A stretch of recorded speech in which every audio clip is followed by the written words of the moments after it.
Hello friends, कैसे हैं आप सब? क्या हालचाल है जी आप लोगों के? आई होप सो सब बहुत बढ़िया होंगे। चलिए जी, तो फिर जैसा कि आप लोगों को पता है सर, आप लोगों के एग्जाम काफी आगे तक पोस्टपोन्ड हो गए। Now your exams are starting from 21st October and will end on 28th अक्टूबर।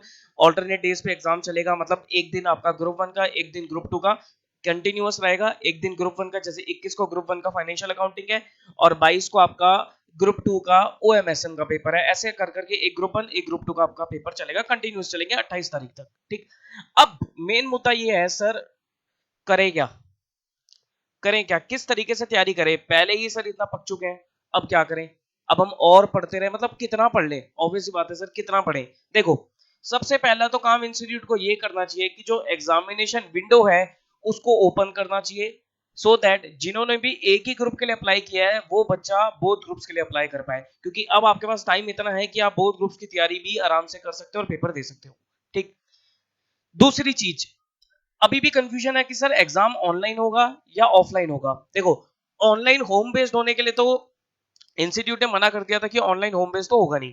अगर ऑनलाइन लिया तो सेंटर बेस्ड लेंगे, लेकिन यहां पर चांसेस ये भी लग रहे हैं कि ऑफलाइन एग्जाम भी हो सकता है। ऑफलाइन एग्जाम भी हो सकता है, जो कि होना चाहिए, जो कि होना चाहिए, जरूरी है सर, ऑफलाइन ही एग्जाम होना चाहिए। क्योंकि आप लोग पढ़ते ऑफलाइन की तरीके से हो, लेकिन ऑनलाइन एग्जाम देना वो थोड़ा अजीब सी चीज है। एग्जाम ऑफलाइन ही होना चाहिए। ठीक। बाकी देखते हैं, उसके लिए धीरे धीरे इंस्टीट्यूट अपडेट निकालेगा। इंस्टीट्यूट ने तो सर आपको आगे की डेट दे दी है, अब आप करते रहो, लेकिन बहुत ज्यादा आगे की दे दी है। मैं इस चीज को फेवर नहीं करता। ठीक। चलो भाई, जो भी है, अब इन्होंने जो दिया हम उसके हिसाब से तैयारी करेंगे। गलती ये मत करना सर, डेट आगे बढ़ी है, टाइम बहुत है, तो इसका मतलब ये नहीं कि सर आप रिलैक्स होके बैठ जाओ, पढ़ना छोड़ दो, ऐसा मत करना। क्योंकि अगर आप पढ़ना छोड़ दोगे तो क्या होगा सर, आपने जो तैयारी करी है ना, जो आपने तैयारी करी है वो हैम्पर हो जाएगी, वो खराब हो जाएगी। ठीक। तो पढ़ना नहीं छोड़ना, आपको पढ़ते रहना है। ठीक। उसी के रिगार्डिंग मैंने आप लोगों के लिए एक प्रिपरेशन स्ट्रेटेजी बनाई है, प्रिपरेशन कैसे करनी है उसकी वीडियो बनाई है। अब आपके पास जो एक्स्ट्रा टाइम है उसको आप यूटिलाइज करो। कैसे यूटिलाइज करो सर? बोथ ग्रुप्स देने में यूटिलाइज करो, रैंक लाने में यूटिलाइज करो। इस चीजों में आप क्या करोगे? अपना टाइम को यूटिलाइज करके चलोगे, बेस्ट यूटिलाइज करके चलोगे। ठीक। उसके लिए मैंने आप लोगों की प्लानिंग बनाई है। ये आप लोगों की सर प्लानिंग है, जिसको मैं आपको के साथ डिस्कस करने वाला हूं। ध्यान से सुनते रहिएगा। इसमें हमने सर एक एक दिन को प्लान करा है कि किस तरीके से हम कर सकते हैं, किस तरीके से हम रिवीजन कर सकते हैं, कैसे हम प्लानिंग करके चल सकते हैं। ये जो स्ट्रेटेजी है, ये जिनके अक्टूबर में एग्जाम्स है उनके लिए एप्लीकेबल है। जिन लोगों के दिसंबर में एग्जाम्स है उनके लिए स्ट्रेटेजी मैं सर बाद में लेके आऊंगा। एग्जाम से 1.5-2 महीने पहले, 2-3 महीने पहले स्ट्रेटेजी लेके आऊंगा। अगर आप चाहो तो दिसंबर वाले बच्चे, अगर आप चाहो तो आप भी ये स्ट्रेटेजी फॉलो कर सकते हो, लेकिन आपके लिए अभी काम की नहीं होगी। क्योंकि अक्टूबर वाले बच्चों के लिए इसलिए काम की होगी, उन लोगों का कोर्स पूरा हो चुका है, अब वो रिवीजन मोड पे है। लेकिन जो दिसंबर वाले बच्चे हैं वो तो सर अभी क्लासेस कर रहे हैं, वो भी कोर्स अपना कंटिन्यू कर रहे हैं, अपनी प्रिपरेशन कर रहे हैं, तो उन लोगों के लिए रिवीजन स्ट्रेटेजी किसी काम की अभी मेरे हिसाब से नहीं लगती है। बट हाँ, अगर दिसंबर वाला बच्चा है जिसका कोर्स पूरा हो चुका है, होते हैं कई सारे बच्चे जिन लोगों का कोर्स पूरा हो चुका है ना, वो रिवीजन मोड पे है, वो भी ये स्ट्रेटेजी को फॉलो करके चल सकता है। आओ जी, तो देखते हैं सर अक्टूबर 21 के लिए आपका रिवीजन प्लान किस तरीके से रहने वाला है। अगर मैं बात करूं सर, टाइम लेफ्ट, टाइम कितना बचा आपके पास? 89 डेज आपके पास, 89 डेज है लेफ्ट है। 89 डेज मैंने कहां से काउंट करे? मैंने कल की डेट, 26 तारीख क्या है, आज की डेट, मैंने आज से काउंट करे हैं, और टिल 23 अक्टूबर, आज से लेकर 23 अक्टूबर तक मैंने आपके जो डेज निकाले हैं वो कितने बनते हैं? लगभग 89 डेज बनते हैं। ये आज से नहीं है, बेसिकली कल से है, तो इसको 27 लिख देना। ये 27 से है, जो भी है सर, एक आध दिन की तो कोई दिक्कत वाली बात नहीं है। तो 27 से लेकर, कल से लेकर 23 अक्टूबर तक आपके 89 डेज बनते हैं। On an average, on an average अगर मैं आवर्स की बात करूं तो आपके पास 800 आवर्स है। 800 आवर्स मैंने कैसे निकाला कि सर आप 8 to 10 आवर्स पर डे तो पढ़ाई करोगे ही करोगे। कुछ बच्चे तो सर ज्यादा भी कर लेते हैं, 12-12 13-13 घंटे भी पढ़ते हैं, लेकिन अब 12-12 13-13 घंटे कौन पढ़ेगा इस समय, क्योंकि अभी तो टाइम ज्यादा है। तो ऑन एन एवरेज आप 8 से 10 घंटे की पढ़ाई तो निकालोगे ही निकालोगे। तो एवरेज लिया तो मैंने 9 आवर्स के हिसाब से एवरेज लिया, तो आपके 800 घंटे बनते हैं। सब्जेक्ट्स आपके पास कितने हैं? 8 सब्जेक्ट है, तो you have 100 hours per subject. मैंने 8 बोथ ग्रुप्स मान के लिए, क्योंकि इस समय बच्चा प्लानिंग तो सर बोथ ग्रुप्स की ही करेगा। अब अगर आपने ग्रुप वन के लिए ही अप्लाई किया था, एग्जामिनेशन विंडो उन्होंने नहीं खोली, जो कि खुलनी चाहिए, लेकिन अगर उन्होंने नहीं खोली तो आप अकॉर्डिंगली क्या करना, अपने आवर्स को डबल कर देना। ठीक। फिर आपके पास 200, जैसे 4 सब्जेक्ट होंगे तो आपके पास 200 आवर्स पर सब्जेक्ट होगा। अकॉर्डिंगली जो मैं प्लानिंग डिस्कस करने जा रहा हूं, ये बोथ ग्रुप्स के हिसाब से है। अगर आप सिंगल ग्रुप वाले हो तो आप अकॉर्डिंगली अपनी जो टाइमिंग्स है प्लानिंग को डबल डबल करके कर लेना काम, मेरे को बोथ ग्रुप्स के हिसाब से भी डिस्कस करनी है, ठीक। यहां पर हम क्या करेंगे सर, हम 3 रिवीजन निकालेंगे, वी विल हैव 3 रिवीजंस, ठीक। पहली रिवीजन जिसको मैं बोलूंगा डिटेल्ड स्टडी, सेकंड रिवीजन जिसको मैं बोलूंगा फास्ट ट्रैक रिवीजन, और जो थर्ड रिवीजन है that is your final revision. पहली revision is your detail study, detail revision, second is your fast track revision, और third is your final revision. पहली revision में अगर मान लो आपके कोई सब्जेक्ट की क्लासेस भी बाकी है, तो भी आप वो पहली रिवीजन में इंक्लूड कर सकते हो, इसलिए मैंने इसका नाम क्या दिया है आपका, डिटेल स्टडी दिया है, ठीक है जी। अब देखो किस तरीके से आपको रिवाइज करना है। सर आप स्टार्ट करोगे 2 सब्जेक्ट्स पर डे, एक दिन में आप 2 सब्जेक्ट उठा के चलोगे और 10 दिन तक वो चीज कंटिन्यू करोगे, 10 दिन तक आपको वो चीज कंटिन्यू करनी है, इररिस्पेक्टिव ऑफ द फैक्ट कि सर आपका कोर्स कितना होता है। कई बार क्या होता है सर आपका, जैसे आपने, अच्छा कॉम्बिनेशन कैसे उठाओगे, कॉम्बिनेशन उठाना एक थियरी एक प्रैक्टिकल, जैसे फाइनेंशियल अकाउंटिंग के साथ आपने लॉ उठा लिया, डीटी के साथ आपने कॉस्ट उठा लिया, ओएमएसएम के साथ आपने आईडीटी उठा लिया, सीएमए एफएम के साथ आपने कंपनी अकाउंट्स एंड ऑडिट उठा लिया, ठीक। मेरे तो 2 पेपर है सर, फाइनेंशियल अकाउंटिंग और company accounts and audit, okay. तो आपने क्या करना है सर, 2 पेपर पकड़ने हैं और अगले 10 दिन तक वो चीज कंटिन्यू करनी है। सर अगर मान लो मैंने थ्योरी प्रैक्टिकल इसलिए लिया क्योंकि सर थ्योरी में टाइम कम लगता है, प्रैक्टिकल में टाइम ज्यादा लगता है, तो थ्योरी हो सकता है आपका 10 दिन से पहले खत्म हो जाए, लेकिन प्रैक्टिकल में टाइम जा रहा हो तो आप जो थ्योरी वाला टाइम बचेगा वो प्रैक्टिकल में एलोकेट करके चल सकते हो। सर आप कॉस्ट अकाउंटिंग के स्टूडेंट हो, आप ये मैनेज करके चल लेना, ठीक। क्या बोला मैंने सर, आप फाइनेंशियल अकाउंटिंग और लॉ पढ़ रहे हो, ठीक। तो लॉ आपकी लेट से 8 दिन में कंप्लीट हो गई है, तो अगले 2 दिन जो लॉ वाला टाइम है वो आप ऑब्वियसली किस में लगाओगे, फाइनेंशियल अकाउंटिंग में लगाओगे, लेकिन 10 दिन से ऊपर मत करना। आपको प्लानिंग अपनी स्ट्रेटेजी उस हिसाब से बनानी है कि मुझे 10 दिन के अंदर अंदर फाइनेंशियल अकाउंटिंग और लॉ को रिवाइज करके चलना है, डिपेंडिंग अपॉन योर टाइम। जैसे आपको मैंने 8 से 10 घंटे बोले, अगर आपको लगता है कि मुझे फाइनेंशियल अकाउंटिंग में 6 घंटे की रिक्वायरमेंट है, लॉ में 4 घंटे में भी कर सकता हूं, तो 6:4 कर लेना। अगर आपको लगता है कि सर दोनों में बराबर बराबर टाइम दूंगा, 5:5 कर लेना। अगर आपको लगता है कि फाइनेंशियल अकाउंटिंग तो मेरा स्ट्रांग है, इसको मैं 4 घंटे में कर सकता हूं, लॉ मेरा वीक है तो लॉ को मैं 6 घंटे दूंगा, ऐसे कर लेना, ठीक। जैसे भी आपको ठीक लगे वो टाइम आप मैनेज करके चल लेना, लेकिन 10 दिन आपको 2 सब्जेक्ट्स कोई भी पकड़ के चलने हैं, ठीक। और यही कॉम्बिनेशन आपके लिए बेस्ट रहेंगे, एक थ्योरी एक प्रैक्टिकल। तो 40 डेज तक 40 डेज तक आपकी इस तरीके से क्या चलेगी, आपकी फर्स्ट रिवीजन चलेगी। अब क्वेश्चन अराइज होता है सर फर्स्ट रिवीजन में हमें करना क्या क्या है, क्या क्या करना है। कॉन्सेप्ट्स तो पढ़ोगे ही पढ़ोगे, जो आपके कॉन्सेप्ट्स है आपको वो कॉन्सेप्ट तो रीड करने ही करने हैं, अच्छे से कॉन्सेप्ट पे ध्यान देना, कॉन्सेप्चुअल क्लैरिटी बहुत जरूरी है, प्रोफेशनल एग्जाम है, कॉन्सेप्चुअल क्लैरिटी जरूरी है, खाली क्वेश्चन से बात नहीं बनती है, क्वेश्चंस आप जितने मर्जी कर लो, लेकिन अगर आपका कॉन्सेप्ट वीक है तो एग्जाम में आप क्वेश्चन में फंसोगे ही फंसोगे, क्योंकि एग्जाम में बिल्कुल स्ट्रेट अवे क्वेश्चन नहीं आएंगे, वो कोई ना कोई आपकी चीजें घुमा फिरा के जरूर देंगे, तो आपके कॉन्सेप्चुअल क्लैरिटी होनी जरूरी है, ठीक।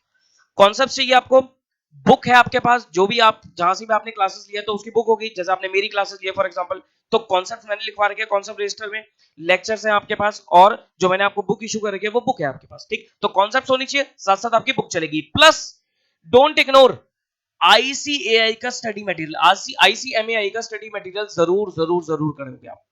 उसमें ज्यादा क्वेश्चंस नहीं होते, लेकिन जो भी क्वेश्चंस होते हैं वो एग्जाम में कई बार एज इट इज देखे देखे जाते हैं, as it is copy paste हो जाते हैं, ठीक। तो पहली रिवीजन में आपको कॉन्सेप्ट्स, जो आपकी बुक है वो, और आईसीआई इंस्टीट्यूट का स्टडी मटेरियल, ये आप जरूर करके चलोगे 40 डेज तक पहली रिवीजन में, जिसमें आप 10 डेज 2 सब्जेक्ट्स चलाओगे। समझ गए पहली रिवीजन किस तरीके से आपको करनी है, ठीक। ओके, तो ये आपका कहीं ना कहीं जाके, इसके लिए मैंने टेंटेटिव डेट निकाली, 5 सितंबर तक आपका 4 सितंबर तक आपका काम कंप्लीट हो जाएगा। तो 5 सितंबर से आप क्या करोगे, सेकंड रिवीजन स्टार्ट करोगे, जिसका नाम दिया मैंने फास्ट ट्रैक रिवीजन। अगर कोई बच्चा एक ही ग्रुप में है, अगर कोई बच्चा एक ही ग्रुप में है तो वो अकॉर्डिंगली क्या करेगा, 10 डेज को 20 डेज में कन्वर्ट कर लेगा, आप डबल कर देना, ठीक। एक ग्रुप वाला बच्चा अपनी प्लानिंग खुद कर लेना, आप डबल कर देना, ठीक है। तो डबल कर दोगे आप तो 20, आपको 2 ही कॉम्बो बनाने हैं, फाइनेंशियल अकाउंटिंग और लॉ और डीटी और कॉस्ट, तो 20 डेज तक आराम आराम से रिलैक्स होके पढ़ो, ठीक। सेकंड रिवीजन में जिसका नाम है फास्ट ट्रैक रिवीजन, यहां पर आपको क्या करना है, अगेन आप क्या करोगे सर, 2 सब्जेक्ट उठाओगे और per day for 6 days only, क्योंकि देखो एक बार आप रिवीजन कर चुके, 10 दिन लगा चुके, अब आपको सर धीरे धीरे क्या करना है, टाइम को रिड्यूस करना है, कि 10 दिन में मैंने 2 सब्जेक्ट्स पढ़े, now I will give allocate 6 days for 2 subjects, ठीक। तो 6 दिन के अंदर अंदर आपको 2 सब्जेक्ट रिवाइज करना है। अब 6 दिन में आप सब कुछ नहीं कर सकते, 6 दिन में आप सब कुछ नहीं कर सकते, नॉट पॉसिबल। अब यहां पर आप क्या करोगे, कॉन्सेप्ट्स तो पढ़ोगे ही पढ़ोगे, कॉन्सेप्ट तो आपको हमेशा ही हमेशा पढ़ने हैं। प्लस आईसीएआई स्टडी मटेरियल और जो मेरी बुक है उसमें आपको कुछ क्वेश्चन सर मार्क कर लेने हैं, मार्क्ड क्वेश्चन। उसमें आपको क्या करना है, क्वेश्चंस को मार्क कर लेना है। जैसे आप पढ़ रहे हो ना, पहली रिवीजन आपने करी तो बुक भी आपके पास, स्टडी मेट भी है, तो कहीं ना कहीं किसी ना किसी क्वेश्चन में आप जरूर अटक सकते हो, कोई ना कोई क्वेश्चन आपको ट्रिकी लग सकता है, टफ लग सकता है, उनको मार्क कर लो। सेकंड रिवीजन में आपको सारे क्वेश्चंस नहीं देखने, जो आपने क्वेश्चंस को मार्क किया है, जो आपने क्वेश्चंस को ट्रिकी एडजस्टमेंट मार्क करी है, कोई ट्रिकी क्वेश्चन मार्क करा है, कोई टफ क्वेश्चन मार्क करा है, आपको सिर्फ उन्हीं को देखना है सेकंड रिवीजन में, बस और कुछ नहीं करना। पूरी पूरी बुक मत उठाना, पूरा पूरा स्टडी मैट मत उठाना, सिर्फ आईसीआई के या मेरी बुक के सिर्फ वही मार्क्ड क्वेश्चंस को आपको ध्यान देना है। प्लस यहां पर आपको क्या काम करना है सर, एक स्कैनर ले लेना, स्कैनर से पढ़ लेना। अगर स्कैनर नहीं लेना चाहते हो सर, पास्ट पेपर्स के क्वेश्चन जरूर सॉल्व करना। ठीक, पास्ट पेपर जो होते हैं पिछले 5 7 8 10 पेपर जितने भी आप निकाल सकते हो, उनके क्वेश्चंस देख लेना। नहीं तो उसका एक कंपाइलेशन मार्केट में आराम से स्कैनर मिलता है, इजीली स्कैनर मिलता है, तो you can by that scanner. मैं किसी स्कैनर की कोई प्रमोशन नहीं कर रहा, पहले ही कोई भी स्कैनर आपको ठीक लगे वो स्कैनर परचेज कर लो। ठीक, ई बुक खरीदनी है ई बुक खरीद लो, हार्ड बुक खरीदनी है हार्ड बुक खरीद लो, लेकिन बेटर रहता है वहां पर स्कैनर में क्या होता है कि आपको कंपाइलेशन मिल जाता है। ठीक, बाकी आप इंस्टीट्यूट की वेबसाइट पे जाओगे तो वहां भी आपको मिल सकता है, लेकिन उसमें थोड़ा आपको टाइम इन्वेस्ट करना पड़ेगा। ठीक है, तो सेकंड रिवीजन, अच्छा second revision is very very important, बहुत रेलेवेंट है सेकंड रिवीजन। पहली रिवीजन ठीक है हर बच्चा कर लेगा, लेकिन सेकंड रिवीजन तक आते आते बच्चा थक जाता है। नहीं सर, सेकंड रिवीजन में थकना नहीं है, आपका जो एनर्जी लेवल है बढ़ जाना चाहिए, क्योंकि यहाँ पर आपको फास्ट ट्रैक चलना है। यहाँ पहली रिवीजन में तो आप आराम आराम से मैराथन टाइप में भाग रहे थे, यहाँ पर आपको सर क्या करना है, थोड़ी अपनी स्पीड बढ़ानी है। थर्ड में आपको स्प्रिंट करना है, गोली की तरह भागना है। ठीक, तो सेकंड डिवीजन में आप क्या करोगे, थोड़ी अपनी स्पीड बढ़ाओगे। 6 दिन में आप क्या करोगे, अपने 2 सब्जेक्ट को कवर करके चलोगे। यही करना sir, concepts, marked questions and scanner. Clear है इतनी बात। सेकंड रिवीजन में सर मैं आप लोगों के लिए साथ दूंगा सितंबर के मंथ में sir, I will launch some revision lectures. यहां पर आपको क्या मिलेगा सर, रिवीजन लेक्चर्स मिलेंगे। ठीक, जिसमें मैं आपके ना टॉपिक वाइज रिवीजन बना दूंगा। ठीक, जैसे फॉर एग्जांपल है कोई टॉपिक है, लेट्स से फाइनल अकाउंट्स है। ठीक, तो फाइनल अकाउंट्स का जो टॉपिक है वो कोर्स वाइज कॉमन ही रहेगी रिवीजन वीडियो। ऐसा नहीं सर, देखो इतना तो टाइम आप भी समझते हो कि सर अलग अलग नहीं निकल सकता कि मैं सीएमए के लिए अलग बनाऊं, सीए के लिए अलग बनाऊं। नहीं सर, जैसे फाइनल अकाउंट्स का एक टॉपिक है, ठीक, तो वो सीए और सीएमए दोनों के लिए एक रिवीजन रहेगा, लाइव रहेगा। वो पूरी पूरी प्लानिंग तो यही लाइव रहेगा, लेकिन इन केस अगर लाइव नहीं रहेगा तो उसको मैं रिकॉर्ड करके अपलोड करूंगा। लेकिन इस बार मैं आपको रिवीजन लेक्चर्स डेफिनेटली देने वाला हूं with some good notes, revision notes. बाकी सर आप एक काम और करना, जब आप डिटेल्ड रिवीजन कर रहे होगे, पहली रिवीजन कर रहे होगे, वहां पर आप शॉर्ट नोट्स अपने बनाते रहना। अगर कॉन्सेप्ट्स अब जैसे आपने फॉर एग्जांपल मेरी क्लासेस ली हुई है, तो वहां पर तो आपके कॉन्सेप्ट्स आपके पास कॉन्सेप्ट रजिस्टर में है ही है।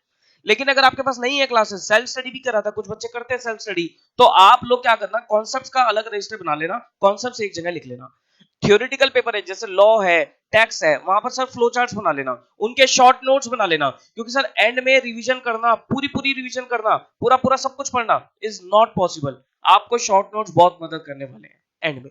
ठीक है जी, तो ये काम आप करोगे, और सेकंड रिवीजन में मैं सर आपके साथ सपोर्ट रहूंगा। यहाँ पर आपके रिवीजन लेक्चर्स मिलेंगे आपको, क्योंकि बच्चा कहीं ना किसी चीज में अगर कंफ्यूज होता है तो वो रिवीजन लेक्चर की मदद से आपकी वो कंफ्यूजन दूर हो जाती है। ठीक है जी, इतना काम आप करोगे सेकंड रिवीजन में। ओके, तो ये मोटा मोटा आपका सितंबर का पूरा मंथ ले जाएगा सेकंड डिवीजन आपकी। ठीक, फिर आप आओगे फाइनल डिवीजन, जो कि अक्टूबर के मंथ में स्टार्ट होने वाली है, जिसमें आपका सर फाइनल है। इसमें आपको क्या करना है, इसमें आपको सर 2 डेज पर सब्जेक्ट लेना है आपको। ठीक, जैसे 8 सब्जेक्ट है तो 2-2 दिन पकड़ के चलो। जैसे आपने आज पकड़ा, आज और कल आपने फुल फ्लैज करा कि मुझे आज और कल फाइनेंशियल अकाउंटिंग पढ़ना है। क्विक रिवीजन है आपका ये। क्विक रिवीजन में क्या करोगे सर, यहां पर आप कॉन्सेप्ट पढ़ोगे। ठीक, प्लस जो फर्स्ट और सेकंड रिवीजन में आपने क्या किया था सर, मार्क्ड क्वेश्चन निकाले थे। फर्स्ट रिवीजन में जो आपने मार्क क्वेश्चन मार्क करे थे वो आपने सेकंड रिवीजन में पढ़े। सेकंड डिवीजन करते करते भी आपको अगर लगता है कि उसमें से भी अगर आपके, देखो उसमें क्या होगा, काफी हद तक क्वेश्चन आप सॉल्व करने लग जाओगे, आपका जो कॉन्फिडेंस है वो बढ़ने लग जाएगा। लेकिन हो सकता है सर आपके कुछ क्वेश्चंस आपको ट्रिकी लगे, ठीक, उसको फिर दोबारा सर मार्क कर दो, एक कलर यूज कर लेना, कलर से इंपॉर्टेंट मार्क कर देना, रेड कलर यूज कर लेना, रेड कलर थोड़ा इंपॉर्टेंस का सिंबल देता है, तो रेड कलर से उस चीज को मार्क कर दो। स्कैनर जब आप कर रहे हो तो स्कैनर में बहुत सारी चीजें तो आपसे हो ही जाएंगी, लेकिन स्कैनर में भी अगर आपको लगता है कि हाँ ये क्वेश्चन की वैरायटी अच्छी है, ये क्वेश्चन ट्रिकी है, उसको मार्क कर लो। और फाइनल रिवीजन में आपको क्या करना है, क्योंकि सर 2 दिन में आपको सब्जेक्ट रिवाइज करना है, तो 2 दिन में आप क्या कर सकते हो, कॉन्सेप्ट्स पढ़ सकते हो और उन इंपॉर्टेंट क्वेश्चंस को देख सकते हो, और मोस्ट इंपॉर्टेंट थिंग, आपको एक मॉक टेस्ट हर सब्जेक्ट का जरूर देना है। मॉक टेस्ट जरूर जरूर जरूर देना है आपको। मॉक टेस्ट से आपकी क्या बनेगी, स्पीड बनेगी। तब तक आपको ये भी पता लग जाएगा सर ऑनलाइन एग्जाम होना है या ऑफलाइन एग्जाम होना है। अकॉर्डिंगली आप अपना क्या करना है, एक मॉक टेस्ट देकर चलना। अगर ऑनलाइन है तो ऑनलाइन तरीके से, ऑफलाइन है तो ऑफलाइन तरीके से। ठीक, देखो चाहे ऑनलाइन पढ़ो, चाहे चाहे ऑनलाइन एग्जाम हो, चाहे ऑफलाइन एग्जाम हो, सब कुछ आपको पढ़ना पड़ेगा। आपको तैयारी जैसे करते हो वैसे करते रहना पड़ेगा, उसमें कोई चेंज नहीं है। लेकिन हाँ, पेपर पैटर्न थोड़ा चेंज हो जाता है। तो अगर ऑनलाइन है तो ऑनलाइन के हिसाब से मॉक टेस्ट, ऑफलाइन है तो ऑफलाइन के हिसाब से मॉक टेस्ट। इसलिए मैंने मॉक टेस्ट के लिए आपका अक्टूबर का मंथ चुना है। ठीक, तो क्या करोगे आप, 2 दिन पर सब्जेक्ट निकालकर चलोगे। ठीक, तो अगर ऐसे अगर आप 2 दिन पर सब्जेक्ट निकालोगे तो 8 × 2 करोगे तो 16 दिन में आपका काम कवर हो जाएगा। 16 डेज में आपका क्या हो जाएगा, काम कवर हो जाएगा। ठीक, अब सर अभी भी हमारे पास टाइम बचा है। ठीक, जैसे मान लो 1 से आपने शुरू करा तो 16 तक आपका ये काम पूरा हो गया। ठीक, 21 तारीख को आपका पेपर है तो क्या करोगे सर, जो लास्ट के 5 दिन है, 17, 18, 19, 20, वो तो सर आप क्या करते हो, पहले सब्जेक्ट में लगा देते हो, फाइनेंशियल अकाउंटिंग में लगा देते हो। तो इस तरीके से आप लोगों को क्या करना है, अपनी रिवीजन करके चलनी है। ठीक, तो आई होप ये सर स्ट्रेटेजी आप फॉलो करोगे। और ये सर मैं आपको एक चीज और बता देता हूं, ये स्ट्रेटेजी है to achieve rank, ranker strategy है ये। अगर आप इस तरीके से काम करके चलोगे, आपके पास बहुत टाइम है, आप रैंक लेके आ सकते हो। आप रैंक लेके आ सकते हो। इसलिए सर 2 तरीके के बच्चे होंगे यहाँ पर। एक तरीके का बच्चा क्या होगा सर, जो अपना अब टाइम खराब करना शुरू करेगा, क्योंकि उसको पता है सर एग्जाम तो लेट है, तो वो क्या करेगा, टाइम वेस्ट करना शुरू करेगा। नहीं, टाइम नहीं वेस्ट करना, आपको इस टाइम को ज्यादा यूटिलाइज करना है। जो आपकी कमियां चल रही थी उन कमियों को दूर करना है और रैंक लेके आनी है। रैंक की तरफ अब आपको मूव ऑन करना है। क्लियर है इतनी बात? ठीक, ज्यादा टाइम देखो, मैं आपको ये भी नहीं बोल रहा कि पूरे पूरे दिन पढ़ते रहो। मैंने आपको क्या बोला सर, हम 8 to 10 आवर्स की स्टडी निकालो। अब देखो 8 to 10 आवर्स की स्टडी सर हम कैसे निकाल सकते हैं, बड़ी आराम से निकल सकती है। एक दिन में कितने घंटे होते हैं सर, 24 घंटे होते हैं। अगर आप इसमें से 8 आवर्स सोते भी हो, 8 घंटे सोते भी हो, ठीक, 8 घंटे सो सर इनफ है। 8 से ऊपर सोना भी बेकार है। ठीक, 7 to 8 आवर्स की स्लीप इज इनफ। ठीक, 8 घंटे सो जाओ, 7 घंटे सो जाओ, 16 घंटे बचते हैं आपके पास। ठीक, 16 घंटे में से सर आप खाओगे पियोगे, देखो 3 मील लेते हो आप। ठीक, आधे आधे घंटे की भी अगर आपने आराम आराम से 3 मील ले ली, 1.5 घंटा हो गया। ठीक, 1.5 घंटे का आपने रेस्ट भी करा, 3 घंटे हो गए। ठीक, तो 3 घंटे आपका मील एंड रेस्ट वगैरह में चले गए। ठीक, 1 घंटा आपका सर मिसलेनियस एक्टिविटी में चला जाता है, ये तो वैसे ही वेस्ट हो जाता है। फिर भी कितने घंटे बचते हैं सर, 12 आवर्स बचते हैं। 12 आवर्स बचते हैं। और मैं कितने मांग रहा हूं, मैं तो सर 8 to 10 आवर्स के बीच में मांग रहा हूं। आराम से निकाल सकते हो, आराम से निकाल सकते हो। एक अपना अच्छा टाइम टेबल बना के आराम से 8-10 घंटे निकाल सकते हो। 8-10 घंटे कॉन्टिन्यूअस मत पढ़ना, 8-10 घंटे को एलोकेट करना। कैसे कैसे एलोकेट करोगे, आप 2.5-2.5 घंटे की 4 सीटिंग रख सकते हो, 4 स्लॉट रख सकते हो। ठीक, आप 3 आवर्स के 3 स्लॉट रख सकते हो। 9 घंटे पढ़ना है तो 3 आवर के 3 स्लॉट रख लेना। आप 2-2 घंटे के 5 स्लॉट रख सकते हो। हालांकि 2 घंटे में कुछ होता नहीं है, तो 2.5 घंटे या 3 घंटे। अगर 2.5 घंटे रख रहे हो तो 2.5 घंटे के 4 स्लॉट रख लो, 10 घंटे निकाल लो। किसी दिन अगर आपको लगता है कि मैं 10 घंटे नहीं दे पाऊंगा तो 3 घंटे के 3 स्लॉट रख लो। ऐसे करके आप काम करो। ठीक, तो 8 to 10 आवर्स के बीच में अगर आप पढ़ाई करोगे, सफिशिएंट है, अच्छे से तैयारी होगी, बढ़िया तरीके से तैयारी होगी। लेकिन रिवीजन स्ट्रेटेजी कैसे फॉलो करनी है, इस तरीके से आप लोग रिवीजन करोगे। और ये बहुत इंपॉर्टेंट चीज है कि आपको कौन सी रिवीजन में क्या क्या चीजों को कवर करके चलना है। ठीक, और सेकंड रिवीजन का जो मंथ है, सितंबर का मंथ है, इस सितंबर के मंथ में मैं आप लोगों के लिए एक रिवीजन क्लासेस लेके आऊंगा। चैप्टर वाइज, टॉपिक वाइज आपको रिवीजन मिलेंगे। Final accounts, consignment, bills of exchange, ऐसे आपको क्या मिलेंगे, रिवीजन मिलेंगे। कौन कौन से सब्जेक्ट के लिए सर, मे बी देखो मैं इतना भी सीएमए जो फेटर्निटी है, हालांकि मैं सीएमए को पढ़ा रहा हूं, लेकिन मैंने कभी सीएमए कोर्स के लिए आगे आकर अभी इतनी ज्यादा बात नहीं करी है। आप लोगों को सबको पता है सर, मेरे चैनल पे आपको सीए कोर्स की वीडियोस ज्यादा मिलेगी, क्योंकि मैं सर सीए कोर्स में ही थोड़ा ज्यादा लगा रहा था। लेकिन मैं सीएमए पढ़ाता आ रहा हूँ, काफी टाइम से सीएमए भी पढ़ा रहा हूँ, ऐसी कोई दिक्कत नहीं है। और बच्चे सर अच्छे से पास भी होते रह रहे हैं, अच्छे से रिजल्ट भी लेके आ रहे हैं। लेकिन अब मैंने सोचा सर मैं सीएमए कोर्स को भी पूरा पूरा सर यूट्यूब पे उसके लिए भी काम करना शुरू करूंगा। ठीक, तो 2 सब्जेक्ट सर मैं लेता हूं, एक लेता हूं फाइनेंशियल अकाउंटिंग और एक लेता हूं आपका company accounts and audit, company accounts and audit. ठीक है जी, तो इन दोनों की सर आपको टॉपिक वाइज मैं रिवीजन दूंगा। थोड़ा मैं सीए के साथ भी क्लब करके चलूंगा, कॉमन टॉपिक्स हैं तो रिवीजन आपकी जैसे सर कॉमन ही रहने वाली है।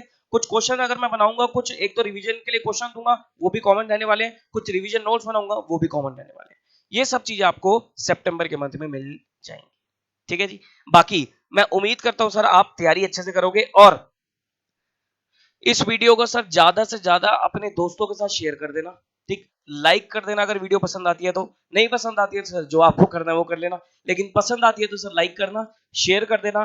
चैनल पे अगर आप नए हो तो चैनल को सब्सक्राइब कर देना और इस वीडियो के डिस्क्रिप्शन में मैं आपको एक टेलीग्राम चैनल का लिंक दे रहा हूं, जो सीएमए के लिए ही मैंने एक्सक्लूसिवली टेलीग्राम चैनल बनाया है, उस टेलीग्राम को ज्वाइन कर लेना। वहां पर मैं सीएमए रिलेटेड कुछ भी अपडेट्स वगैरह होंगी तो वो अपडेट्स वगैरह डालता चला जाऊंगा। तो वीडियो के डिस्क्रिप्शन में आपको टेलीग्राम चैनल का लिंक मिलेगा, तो वो टेलीग्राम चैनल को आप लोग ज्वाइन कर सकते हो। ठीक है जी, चलो फिर all the very best to you, अच्छे से प्रिपरेशन करो। मेरा एक मोबाइल नंबर है, कॉन्टैक्ट नंबर है 9717175748।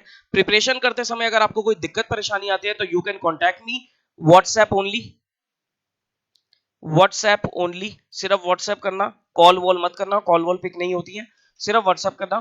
ठीक, कोई भी दिक्कत परेशानी है तो अपना नाम बताओगे, अपना लेवल बताओगे और अपनी क्वेरी दोगे, डेफिनेटली सर आप लोगों को उसका रिस्पॉन्स मिल जाएगा। ठीक है जी, चलिए फिर all the very best to you, take care of yourself, अच्छे से तैयारी करो, बाय बाय।